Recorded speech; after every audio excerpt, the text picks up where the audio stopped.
मुद्दे है। सवाल यह है कि क्या बहुजन समाजवादी पार्टी यानी बीएसपी 2027 के विधानसभा चुनाव से ठीक पहले कोई बड़ा दांव खेलने की तैयारी कर रही है? चलिए आज इसी पर चर्चा करते हैं। आखिर लखनऊ में जो शक्ति प्रदर्शन चल रहा है इन दिनों, उसके मायने क्या हैं, उसके अर्थ क्या हैं? सिर्फ एक अंक, एक शब्द अपने आप में पूरी कहानी बता देता है। बीएसपी पार्टी एक समय पर उत्तर प्रदेश में राज करती थी। वह 2022 के चुनाव में सिमटकर केवल एक सीट पर आ गई। मतलब यह एक ऐसी गिरावट थी जिसने वास्तव में कई बड़े सवाल खड़े कर दिए। यही वह बड़ा सवाल है जिसका जवाब हम इस वीडियो में ढूंढने का प्रयास करेंगे।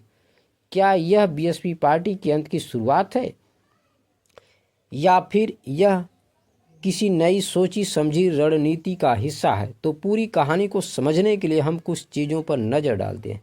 सबसे पहले अस्तित्व की लड़ाई की बात करते हैं, फिर देखेंगे यह लखनऊ चलो वाला पावर शो क्या है।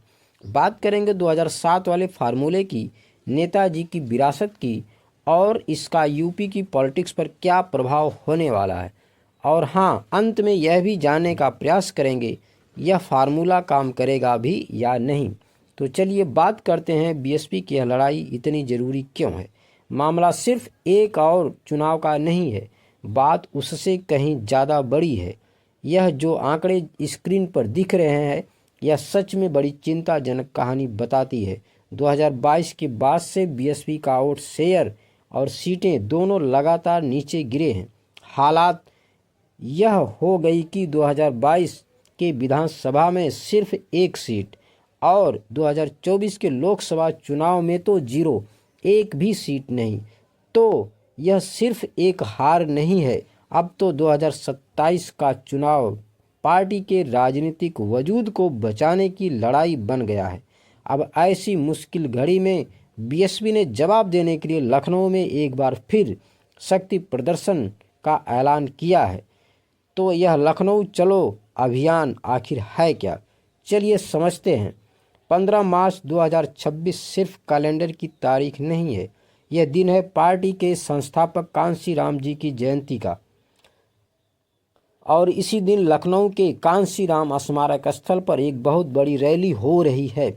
मतलब केवल जयंती का कार्यक्रम नहीं है, बल्कि प्रदेश के 12 मंडलों से कार्यकर्ताओं को लखनऊ बुलाकर एक बड़ा पावर शो करने की कोशिश भी है। एक तरफ से यह दिखाने की कोशिश है कि देखो, पार्टी अभी भी जमीन पर जिंदा है और मजबूत है। और इस रैली के पीछे की स्ट्रेटजी को मायावती के एक बयान से बल मिलता है कि बीएसपी 2027 का चुनाव अपने दम पर लड़ेगी, कोई गठबंधन नहीं होगा।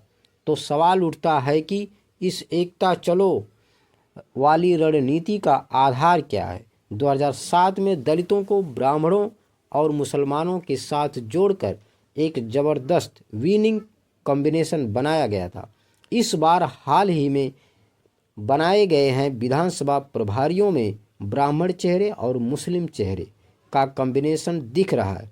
यह कोई इत्तेफाक नहीं है, यह डायरेक्ट इशारा है कि 2007 वाले सोशल इंजीनियरिंग फार्मूले को फिर से जमीन पर उतारने की तैयारी शुरू हो गई है। और चेहरे के साथ पुराना वाला फेमस नारा भी वापस आ रहा है, सर्वजन हिताय सर्वजन सुखाय। यह नारा अपने आप में साफ संदेश देता है कि बीएसपी पार्टी सभी समुदायों को साथ लेकर चलेगी। जैसे 2007 में यह रैली कांशीराम जी की जयंती पर ही क्यों? यह एक सिंबॉलिक क्रिया है। इसका मकसद है उनके द्वारा किए गए संघर्ष को याद करना। अब बात करते हैं असर उत्तर प्रदेश की पॉलिटिक्स पर क्या पड़ेगा, मौजूदा समीकरण कैसे बदल सकते हैं। देखिए, बीएसपी की यह वापसी दो धारी तलवार की तरह है, जिससे गांधी जी का सविनय अवज्ञा आंदोलन। एक तरफ अगर मजबूत ब्राह्मण उम्मीदवार उतारे तो बीजेपी के कोर सवर्ण वोट बैंक में सेंध लग सकती है। दूसरी तरफ मुस्लिम उम्मीदवार को ज़्यादा टिकट देकर वह सीधे सीधे समाजवादी पार्टी के मुस्लिम वोट पर अपनी पकड़ मजबूत कर सकती है।